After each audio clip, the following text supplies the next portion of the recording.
from Ephesians chapter 5, verses 22 through 33. Wives, submit to your husbands as to the Lord.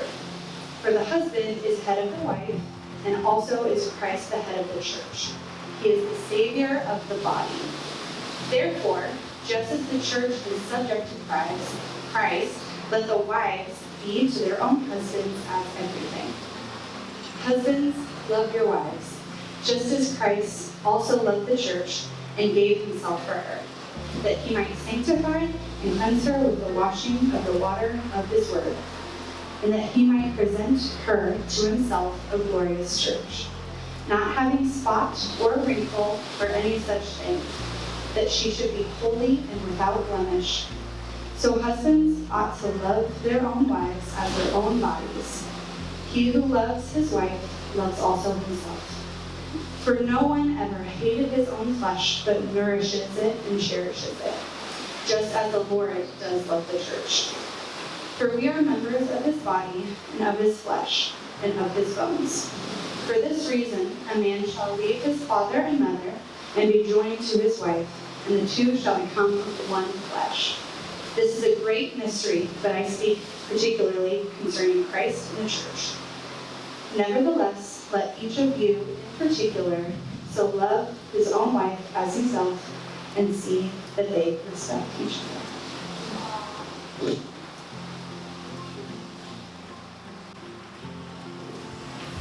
Dearly beloved, we are gathered here today in the presence of God in the sight of these witnesses, to witness the joining together of bread and kidney in holy matrimony.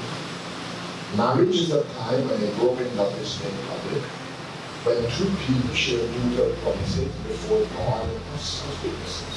Brett and Carrie, you have come today on this beautiful island of Jamaica, in the presence of God in the sight of his company, to be joined together in holy matrimony as husband and wife, to marry your best friend, your soulmate, your one true love, your partner in life.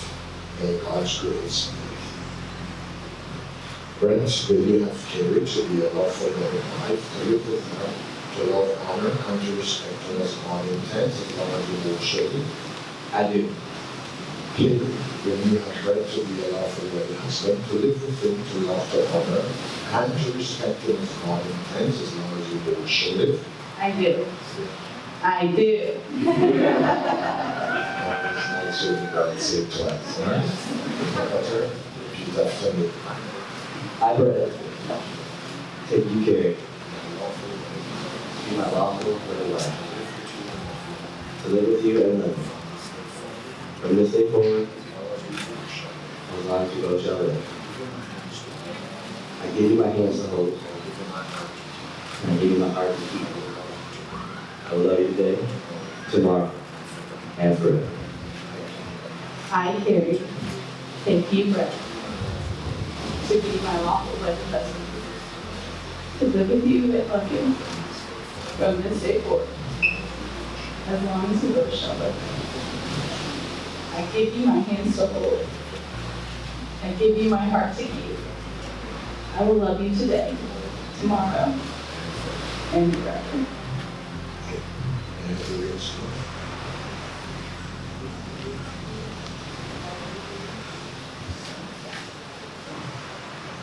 That really don't forget you, alright?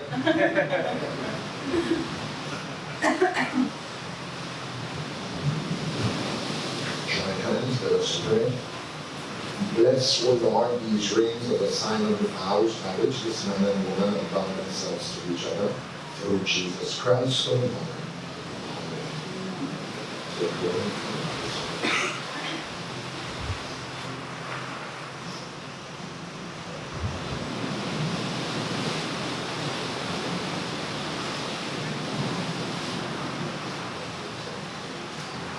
We love to live in the return which you have finished. I give you this ring as a symbol of my love, with all I am and all I have. I honor you.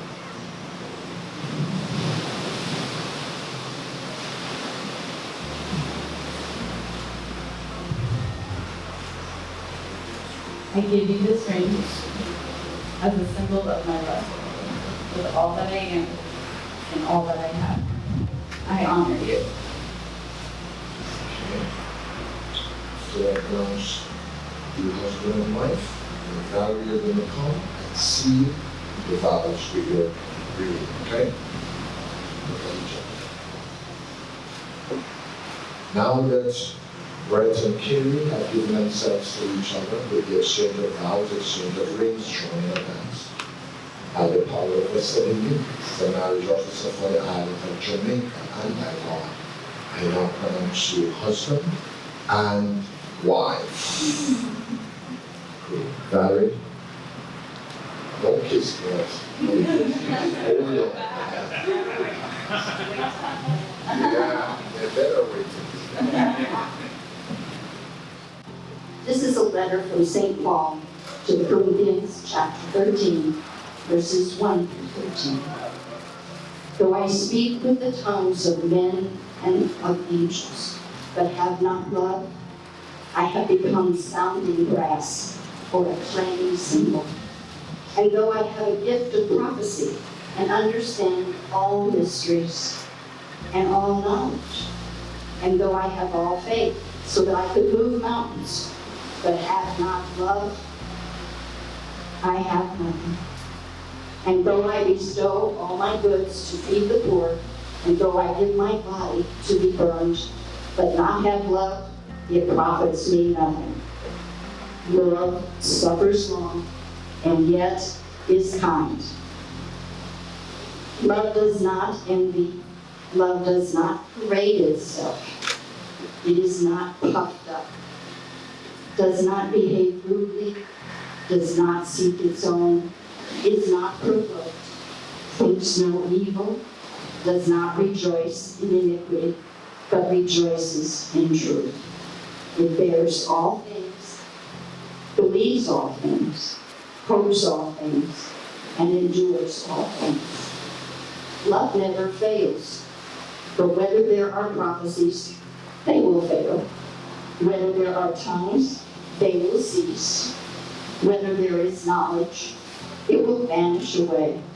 For we know in part, and we prophesy in part. But when that which is perfect has come, then which is in part will be done away. When I was a child, I spoke as a child. I understood as a child.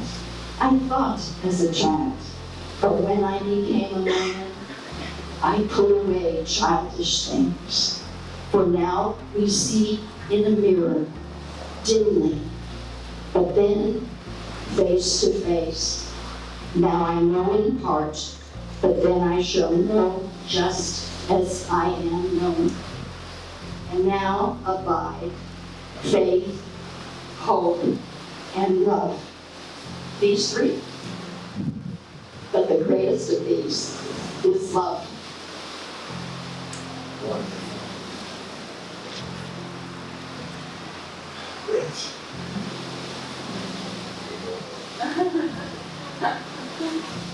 You may kiss the bride.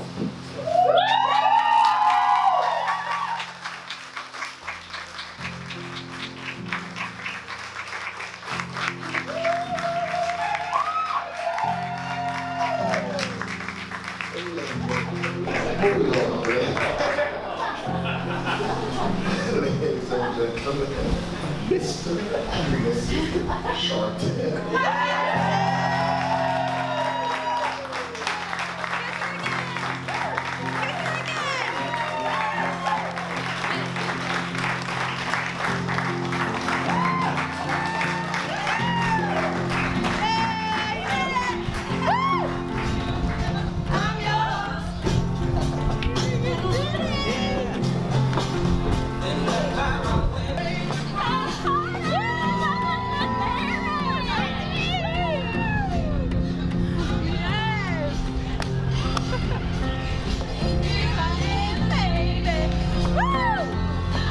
Trying to keep that much relevant.